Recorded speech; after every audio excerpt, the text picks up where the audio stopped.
उल्टा चश्मा में दर्शकों आपका स्वागत है। मैं हूं आपके साथ राशिद ज़हीर। बाइडन आए और चले गए। उम्मीद ये की जा रही थी कि कोई ठोस रिजल्ट निकल कर आएगा। कम से कम इतना तो आएगा कि जो गाज़ा के अंदर अमरीकी लोग फंसे हुए हैं उनको निकाल करके ले जाएंगे। लेकिन वो ये कहने लगे कि मैं दरअसल फिज़िकली इसलिए आया हूँ ताकि पता चल जाए कि मेरा स्टैंड क्या है।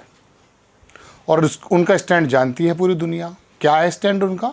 कि मैं इसराइल के साथ खड़ा हूँ। वो वहाँ आए दर्शकों, पूरी दुनिया ने देखा कि किस प्रकार से कल यानी कि परसों जब आप मेरी खबर सुन रहे हैं, गाज़ा के एक हॉस्पिटल पर हमला हुआ और कितने बेकसूर बच्चे और महिलाएं और लोगों को मार दिया गया। बाइडन ने यह कह दिया उसमें कि यह हमला दरअसल हमास के माध्यम से है और इजराइल वाले हमले को उन्होंने अपने यहाँ जो 11 का हुआ था जब वहाँ पर अमेरिका में, उससे ताबीर कर दिया।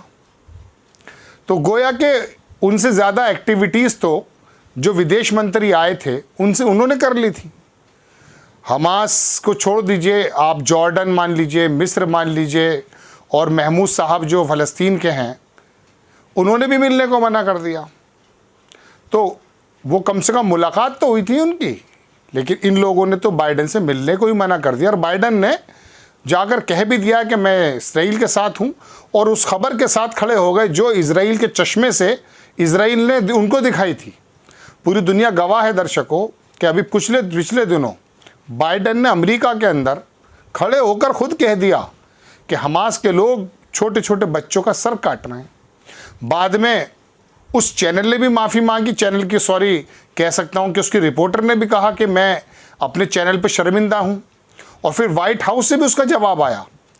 यानी कि अमेरिका दुनिया का सबसे मजबूत देश और उसका सबसे मजबूत व्यक्ति जब इजराइल के उस परपंच में, उस झूठ में आ गया था, जब उसने कहा कि बच्चों के सर काटे जा रहे हैं, गर्दनें काटे जा रही हैं, और उसके बाद उसके क्लियरिफिकेशन आया वाइट हाउस से, अब आकर के वो किस बिहाफ पर कह गए कि ये जो 500 लोगों को मारने जाने की खबर है अस्पताल के अंदर, वो मनाजिर, वो सीन मैं आपको दिखा नहीं सकता दर्शकों। पूरी दुनिया ने देखा है। अब कुछ लोग अगर बेकसूर लोगों के मरने पर इस बात पर खुश हो रहे हैं कि वो एक विशेष संप्रदाय का है, तो वो तो उनकी छोटी मानसिकता का सबूत है। इंसाफ पसंद व्यक्ति तो इन हरकतों को पसंद नहीं करता है। लेकिन बहरहाल बाइडन ने आकर अपनी तरफ से कह दिया, जबकि रशिया ने कहा कि इजराइल से क्या आप दिखाइए कौन से सबूत हैं आपके पास। और हमास के पास एक बहुत बड़े प्रवक्ता हैं, अरब न्यूज़ को देखते हैं, उन्होंने कहा कि अगर इस प्रकार के मिसाइल्स, इस तरह के हथियार उनके पास होते तो अंदाज़ा कीजिए कि इजराइल में कितना नुकसान हो जाता। और बात हकीकत है, 5000 मिसाइल जो बताए जाते हैं कि वो छोड़े गए हैं, उसमें से अगर 5 मिसाइल भी इस प्रकार के होते तो इजराइल के अंदर कितने लोग मारे जाते।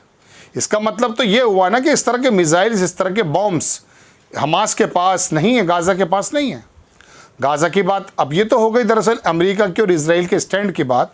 और दर्शकों दूसरी बात ये कि वहाँ हालात ये हैं कि जो यूएन के लोग हैं उनको भी 1 लीटर पानी रोज़ाना मिल रहा है। पानी नहीं है वहाँ, खाने की चीज़ें नहीं हैं। रशिया ने जब यूक्रेन पर अटैक किया था, क्या संभव था कि उसकी रसद बंद कर देता? पूरी दुनिया बोल पड़ी थी, बोल जाती। लेकिन यहाँ टर्की ने, जॉर्डन ने बाकायदा एड भेजी है, वो मिस्र के गेट पर खड़ी है। और इजराइल ने कहा कि मैं आने नहीं दूंगा। अब इतनी बमबारी के बाद उसने कहा कि थोड़ा सा मैं पानी दे रहा हूं, वो भी अपनी तरफ से, हर चीज़ चेक करके। मतलब ये तो पूरी दुनिया के सामने एक नज़ीर है कि ये यहूदी जमात और नेतन्याहू इकट्ठा होकर के वेस्टर्न यूरोपियन मुल्कों के साथ किस प्रकार की बर्बरियत कर रहा है। और उस पर अमेरिका उसको कंधे से कंधा मिलाकर खड़ा है। अपने लोगों को तो वो निकाल करके ले गया यहाँ से, लेकिन अपना दूसरा बेड़ा भेज दिया। क्या चाहता है बाइडन? क्या चाहता है अमेरिका?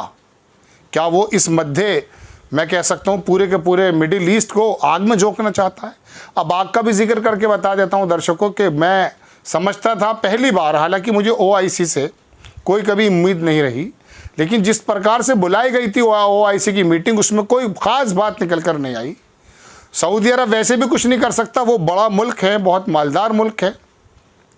लेकिन मैं दर्शकों एक बात आपको अपने तजज़िये से बता रहा हूँ, अपने विश्लेषण से बता रहा हूँ कि जो अमेरिका एड देता है ना, मिलिट्री एड, उसमें 40% जो बिलियंस की एड है, 40% तो इजराइल को मिल जाती है, 19% इजिप्ट को मिल जाती है, 19% जो है जॉर्डन को मिल जाती है, और बाकी जो 15, 17, 18% बचती है वो बाकी सारे मिडिल ईस्ट के मुल्क मिल जाते हैं। तो ये नहीं बोलेंगे, बिल्कुल ध्यान रखिएगा, ये इकट्ठे नहीं होंगे। इनके जो लोग हैं सड़कों पर आ चुके हैं, लेकिन ये बोलेंगे नहीं, क्योंकि अमेरिका की ऐड लेते हैं। रेत देकर सिर्फ सीरिया, हिजबुल्लाह और तुम्हारा जो है ईरान रह जाता है। टर्की हो सकता है कुछ कर दे उसमें।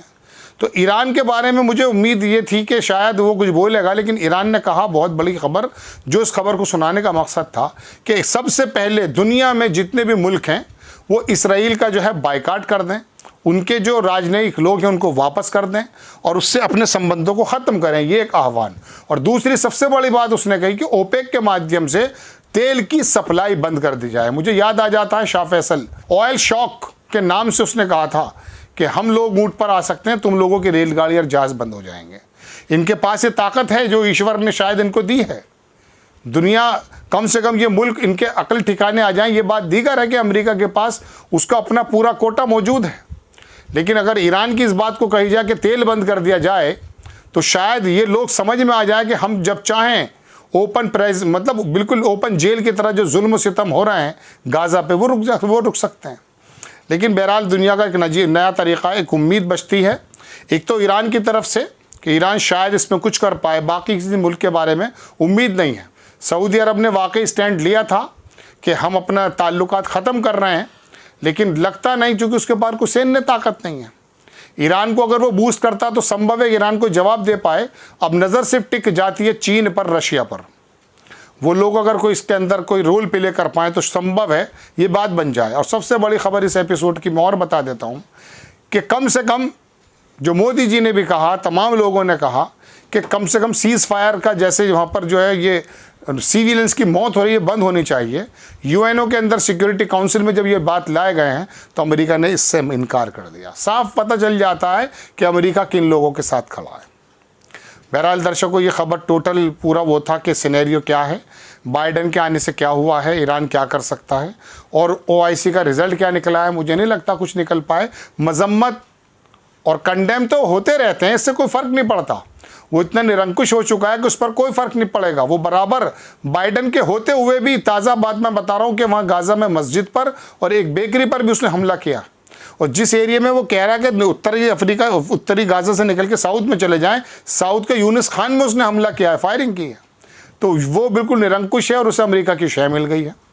ये टोटल सिनेरियो है दर्शकों। मैं मिडिल ईस्ट की खबर आपको बताने के लिए हाजिर हुआ था।